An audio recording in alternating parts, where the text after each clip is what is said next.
As we think about the use of plastics in our world today, and especially the use of one-use plastics, single-use, we are getting ourselves into so much trouble because of the inability to recycle or the not recycling by choice. We see ourselves getting those plastics into our food chain. We find them in our systems. If we continue this, we will continue to see the problem get bigger and bigger and find ourselves becoming a plasticized people. When it comes to getting water, you have a choice.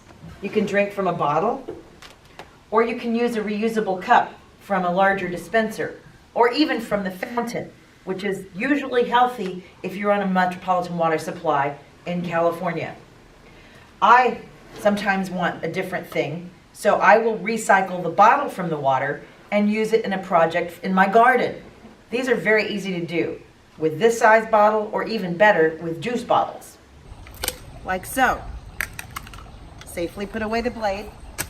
I can fill that up and it gets it more slowly over time, and it uses less water to still get a water-intensive plant fed.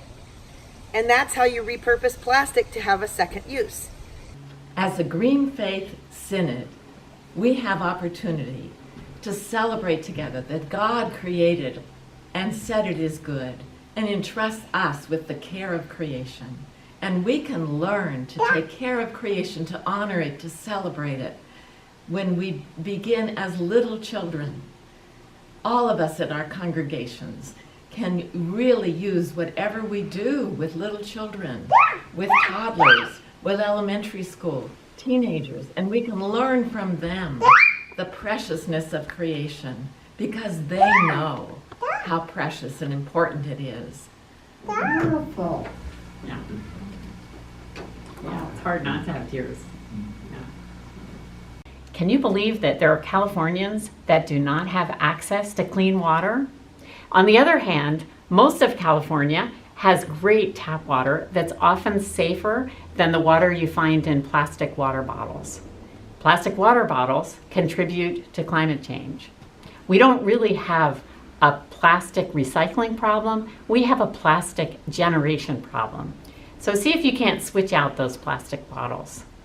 Other things you can do are start a justice team at your church, be part of the Lutherans Restoring Creation California Facebook page. You can get involved with advocacy to combat climate change, actually climate disruption, and you can get outside. You can enjoy God's creation. Bread for the World, Jubilee USA, and our ELCA World Hunger are seeing the close connections of the needing to work together between caring for God's creation and for caring for the most vulnerable people in the world, especially the poorest. So thank you for each congregation doing what you can in the advocacy and the care for God's creation.